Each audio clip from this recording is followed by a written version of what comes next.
Hier,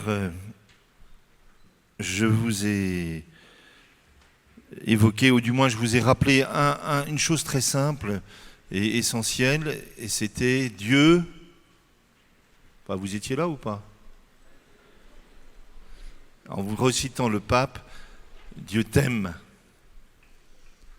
Et je me suis permis, si vous vous souvenez, simplement de vous préciser que dans le cœur de l'homme, dans le cœur de chacun d'entre nous, il y a une aspiration, il y a des aspirations fondamentales que cet amour de Dieu veut venir rejoindre. Comme ça, vous fait un petit résumé. Donc tout homme, personne ne peut vivre sans être aimé. Ça va? Nous ne pouvons pas vivre sans la vérité, sans chercher la vérité, sans l'aimer, sans se laisser aimer par elle. Tous, nous avons besoin, au fond, nous avons une insatisfaction en nous, il y a un besoin de pardon. Nous avons tous des limites que Dieu veut rejoindre. Et enfin, il y a dans le cœur de chaque homme une aspiration à plus grand, à plus. Alors ce matin, je voudrais simplement continuer et m'arrêter sur le deuxième propos du pape dans sa lettre. C'est quand il dit, vous savez, donc je vous relis le pape François, au-delà de toute situation particulière, je souhaite maintenant annoncer à vous les jeunes le plus important, ce qui est primordial, ce qu'il ne faut jamais taire, une annonce à comprendre, 3 grandes vérités qu'il est bon d'entendre encore et encore. Donc la première, c'était Dieu t'aime. La deuxième vérité, dit le pape, alors écoutez bien, la deuxième vérité qu'il ne faut jamais oublier et qu'il faut entendre et entendre et encore, la deuxième vérité, c'est que le Christ, par amour, le Christ te sauve, pardon. Le Christ sauve. La deuxième vérité, c'est que le Christ, par amour, s'est livré jusqu'au bout pour te sauver. Ses bras en croix sont le signe le plus beau d'un ami qui est capable d'aller jusqu'à l'extrême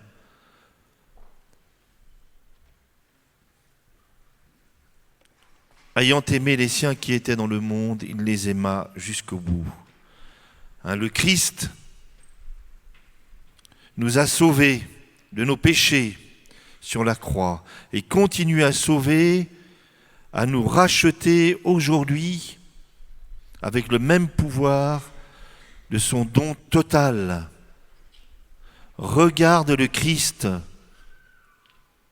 accroche-toi à lui, laisse-toi sauver, parce que ceux qui se laissent sauver par lui sont libérés du péché, de la tristesse, du vide intérieur, de l'isolement, car si tu pèches et si tu t'éloignes, il te relève avec le pouvoir de sa croix.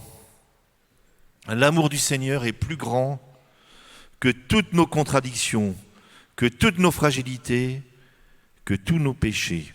Ça, c'est le pape François. Et donc, si je veux résumer mon propos de ce matin, ce à quoi je vous invite, c'est simplement une phrase de l'Écriture que je vous ai citée déjà hier, si j'ai bonne mémoire, mais je vais y revenir.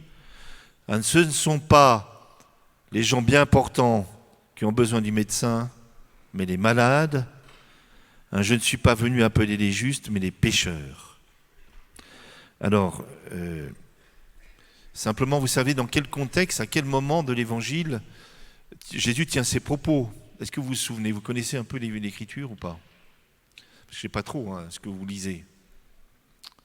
L'autre jour, dans mon diocèse, j'ai rencontré des jeunes qui étaient baptisés, enfin c'était juste avant Pâques, qui allaient être baptisés, alors des ados, 14, 15 ans, 16 ans, maintenant plus jeune encore. Et puis il y avait là une jeune fille de 14 ans, alors je lui demande, mais pourquoi tu veux être baptisée? Comment tu as désiré devenir chrétienne? Et elle me répond, j'étais bluffé, hein, elle me répond, bah, moi c'est pas compliqué, j'ai lu les 4 évangiles en entier, et je veux devenir chrétienne.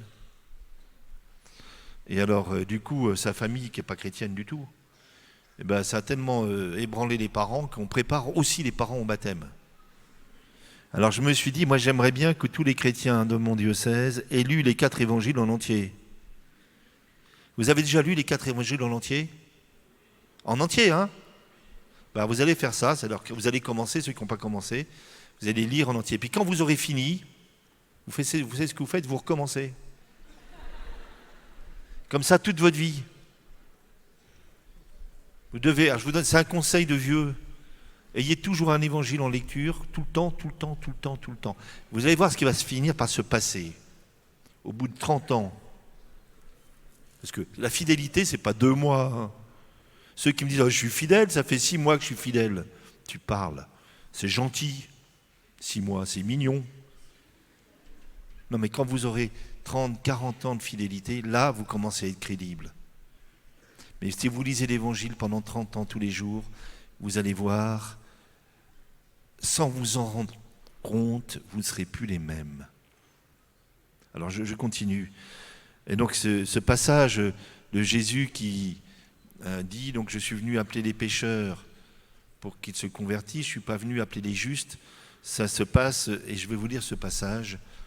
C'est le fameux moment où Jésus, dans l'Évangile, va rencontrer et appeler l'apôtre Lévi, Matthieu, c'est le même, hein, c'est le même gars.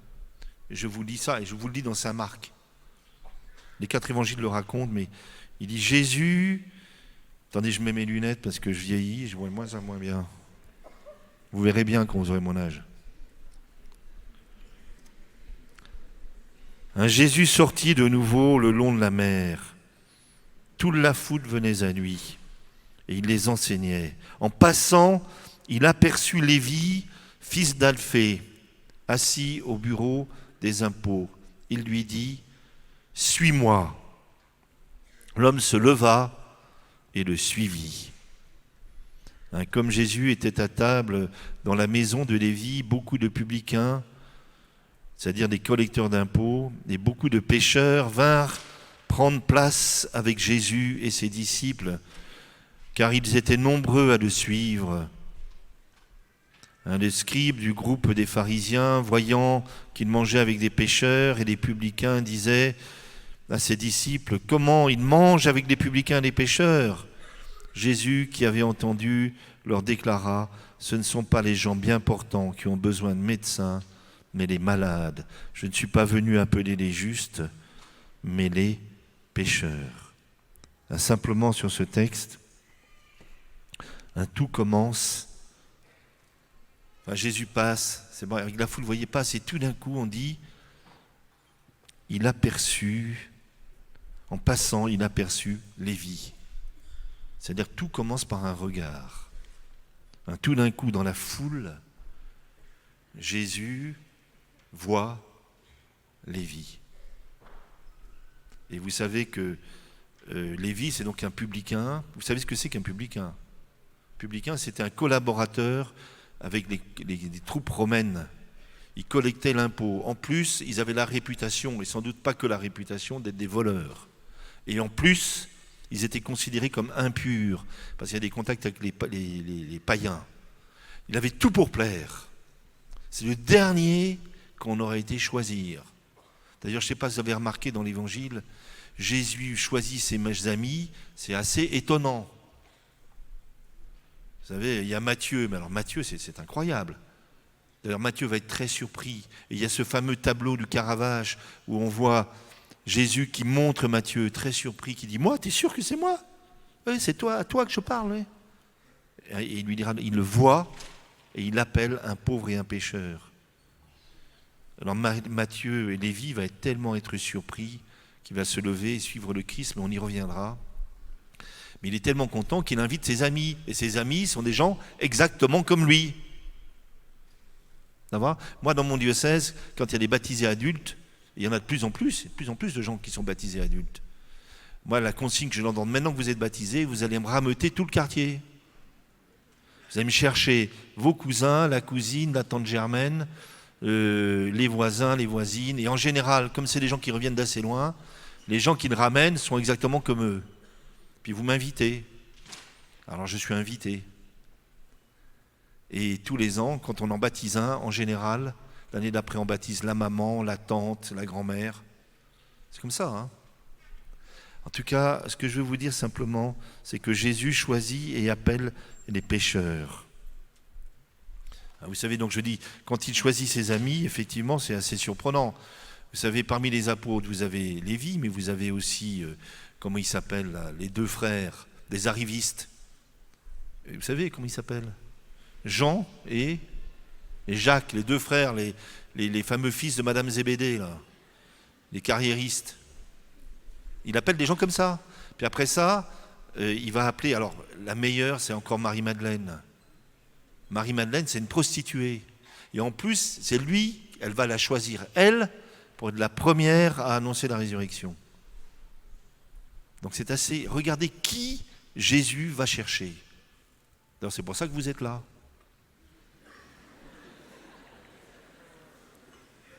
Bien entendu. Je ne vous parle pas de moi, ça ne vous regarde pas. Ce que je tiens à vous dire, c'est... Alors l'autre point que je voudrais simplement... sur lequel je veux insister, c'est qu'est-ce qui se passe, quelques minutes, dans la mort, la passion, la mort et la résurrection de Jésus. Et sa mort sur la croix, et dans la puissance de la résurrection. Simplement, je vous le rappelle, vous savez, la grandeur de Dieu, c'est sa fragilité, la puissance de Dieu, c'est de se manifester dans la faiblesse. La grandeur de Dieu, c'est son humilité, son amour infini, où il descend jusqu'au bout, jusqu'à la fragilité humaine. Vous savez, il y a la fameuse épître aux Philippiens qui dit « Le Christ ayant la condition de Dieu ne retint pas jalousement le rang qu'il égalait à Dieu, mais il s'est anéanti lui-même, prenant la condition de serviteur. Il s'est abaissé, devenant obéissant jusqu'à la mort et à la mort sur la croix. » Vous savez, dans la passion et la croix du Seigneur Jésus, qui est Dieu, Dieu fait homme, Jésus qui est le Fils de Dieu, entre dans la volonté de son Père, non pas ce que je veux, mais ce que tu veux, et la volonté du Père, la volonté de Dieu. Qu'est-ce que Dieu veut ? C'est que tous les hommes soient sauvés et que pas un seul ne se perde. Alors c'est pour cela qu'il prend sur lui la souffrance humaine, mais aussi toutes les méchancetés humaines. Il prend sur lui tout ce qui nous sépare de Dieu. Il rejoint toutes les situations de solitude, d'angoisse, toutes les trahisons, celles dont nous avons souffert, celles dont nous avons été les auteurs parfois.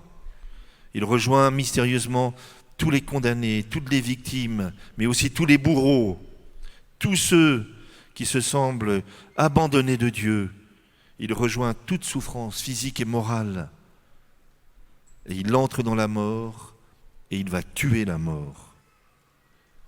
Je ne sais pas si vous avez, pris la mesure. Je ne sais pas comment vous dire ça.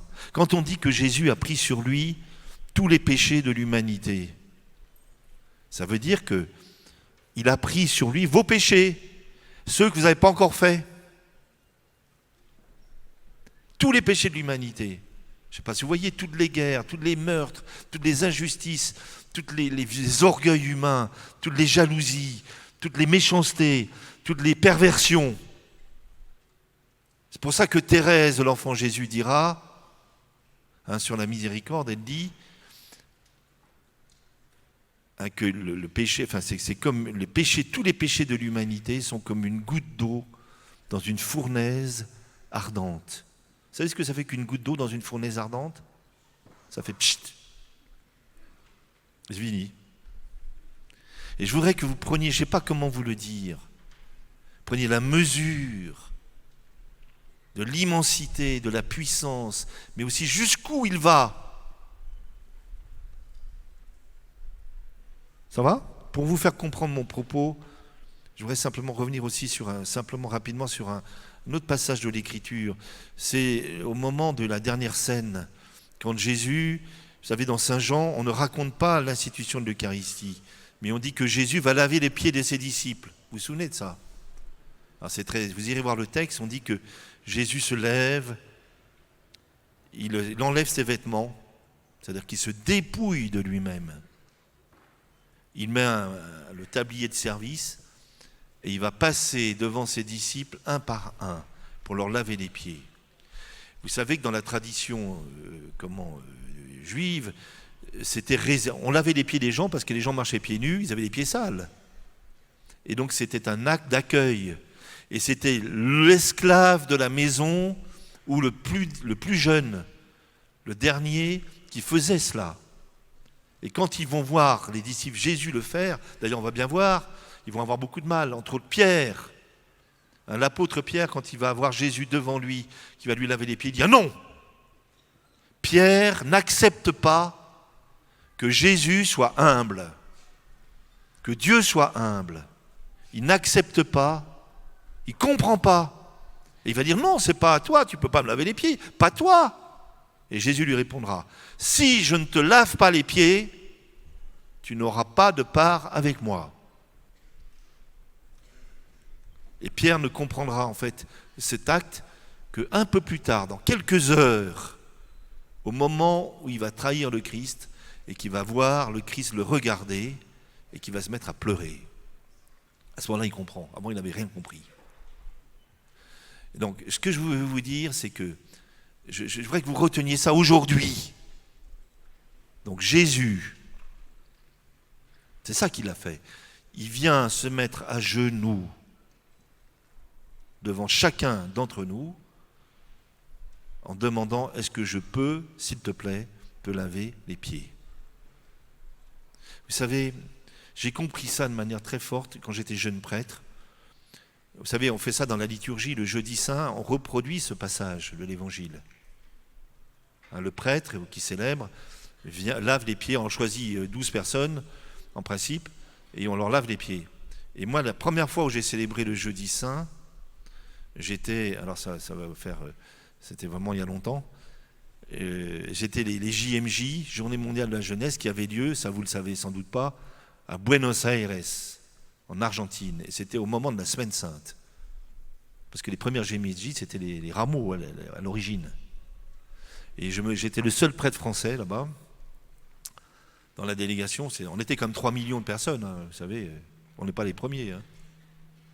Mais il se fait que j'ai passé les jeudis saints et j'avais avec moi un groupe de 12 personnes. Pas compliqué, une délégation de 12 personnes. Je les connaissais tous. Et il se fait que j'ai célébré les jours saints sur place avec ces 12 personnes. Et donc, je me suis préparé à la liturgie. Donc, pour laver les pieds des gens, c'est pas compliqué. Il y en avait 12. Donc, je me suis dit, je vais laver les pieds de mes 12 amis. Mais je les connaissais tous. Et quand il a fallu que je me mette à genoux, vous avez déjà fait ça? Vous êtes déjà mis à genoux devant quelqu'un pour lui laver les pieds? Moi, je l'ai fait ce jour-là. Et mes amis, j'ai compris quelque chose. Je me suis dit, mais le Seigneur s'est mis à genoux devant moi. Alors, c'est pas compliqué. À chaque Eucharistie, parce que c'est ça l'Eucharistie, le Seigneur se met à genoux devant nous. À chaque fois que vous allez vous confesser, il se met à genoux devant vous et il vous demande, s'il te plaît, est-ce que je peux t'aimer? Est-ce que je peux te soigner? Est-ce que je peux te guérir? Alors, c'est pas compliqué aujourd'hui. C'est la journée lavement des pieds. C'est-à-dire que je voudrais vous inviter à mettre devant Dieu vos péchés. Vous savez ce que c'est qu'un péché, hein? C'est ce que c'est qu'un péché. Je ne suis pas sûr que vous le sachiez d'ailleurs. Vous savez, dans un péché, il y a toujours quelque chose de notre liberté. sais pas comment vous dire ça. Et moi, je vous invite à les présenter devant Dieu. Vous savez, j'aime beaucoup confesser les enfants. Et un jour, je me souviens toujours d'un petit, je le confesse, et puis alors il me regarde, et il me dit, bon voilà, j'ai tapé ma petite sœur. Tout petit, hein. J'ai tapé ma petite sœur. Je dis, ah bon? Il me dit, oui, à Paris. Puis alors il me regarde, et il me dit, bon alors, tu me pardonnes ou tu me pardonnes pas? Ça, c'est les enfants. Bah, j'ai tapé ma petite sœur, voilà. Tu me pardonnes ou tu me pardonnes pas? Bah, que voulez-vous que je fasse? Les adultes, eux, c'est plus compliqué. Je ne sais pas pourquoi, quand on vieillit, on devient compliqué. Nous, c'est du genre, ah, j'ai tapé ma petite sœur, oui, mais tu comprends, elle a mérité un petit peu, et puis je ne l'ai pas vraiment fait exprès. Enfin, on discute. Alors, discutez pas. Vous appelez un chat, et vous en demandez pardon. Vous saviez, les péchés contre Dieu. Toutes les fois où on l'a sorti de notre vie, où on l'a insulté, où on l'a blessé. Il n'y a pas que vous qui êtes blessé. Lui, il a été avant vous. Chaque fois, vous savez, je me souviens aussi d'un jour ici, j'étais séminariste. C'était une session comme ça, là. Puis alors, très bien, les gens allaient se confesser, il y avait les prêtres, là, c'était dans la prairie de l'autre côté, là. Et alors, très bien, et les autres allaient se confesser. Alors, comme les autres y allaient, moi, je me suis dit, tiens, je vais y aller aussi. Ben, j'ai pas du tout préparé mon truc, hein. Et puis, je me sentais pas si pécheur que ça, quand même. Alors, je trouve un prêtre qui avait une bonne bouille, un vieux, parce que les jeunes, parfois, ils sont sympas comme ça, mais... Et alors, je m'assois à côté de lui, là, celui qui était libre, et puis je lui dis, sans trop réfléchir, je demande pardon parce que je suis orgueilleux. Ne vous inquiétez pas, je ne vous en dirai pas plus, ça ne vous regarde pas. Mais je suis orgueilleux. Mais j'ai dit ça comme si j'avais dit, il fait beau aujourd'hui, hein. Et tout d'un coup, le prêtre me regarde et me dit, le vieux prêtre, il me dit, eh ben ça, c'est grave. J'étais furieux. Je me souviens, je me suis dit, mais de quoi il se mêle? Et puis tout d'un coup, je fonctionne comme ça, moi. Tout en disant de quoi il se mêle, je me suis dit, c'est vrai. 1, je suis orgueilleux. C'est notre gros problème. 2, c'est grave. Ça a changé mon existence. Je ne m'y attendais pas du tout, hein. Et depuis, ça fait presque 40 ans, tous les matins, je me dis, Seigneur, libère-moi de l'orgueil, s'il te plaît. Alors, je ne sais pas s'il y arrive, mais on y travaille. On y travaille à 2. Ça va? Mais je me souviens aussi de cet homme. J'étais jeune prêtre, 25 ans. C'est ici, là. C'est par là, là. Très bien. Le monsieur vient me voir, un monsieur de 82 ans. Un beau monsieur, très digne. Il se met à genoux devant moi. Il ne s'était pas confessé depuis l'âge de 20 ans. Donc ça fait combien de temps? Voilà, si vous êtes bon en maths. Et alors, pourquoi? Parce qu'à cet âge-là, il estimait, et de fait c'était vrai, avoir posé un acte vraiment grave, qu'il avait blessé et blessé d'autres, bien entendu. Et il dit, ça, je ne peux plus, c'est fini, c'est pas pardonnable, quoi. Et pendant toutes ces années, il a vécu avec ça. Il allait à la messe tous les dimanches, il ne communiait pas. Il a vécu droitement, mais de manière magnifique. Mais avec ce blocage, en disant ça, c'est pas possible. Et tout d'un coup, ici, là, pendant une messe ou je ne sais quoi, enfin, à un moment, il a compris, il n'avait pas compris que le pardon était possible. Ça va. Ils ont peur que je ne m'arrête pas. Mais si vous pouvez comprendre ce que je suis en train de vous dire, vous êtes sauvés. Et ce monsieur pleurait comme un petit garçon. Et je m'en souviendrai toute ma vie. Et je me disais, mais c'est bête. Pourquoi tant d'années? C'était si simple. Alors vos péchés, d'ailleurs, n'ayez pas peur de les appeler par son nom. Les mensonges, les orgueils, le vol, les manipulations, les impuretés de toutes sortes. Dieu veut vous libérer de vos addictions. Ça va de la pornographie, ça fait un ravage incroyable, même chez les vieux. C'est incroyable. Quelle prison!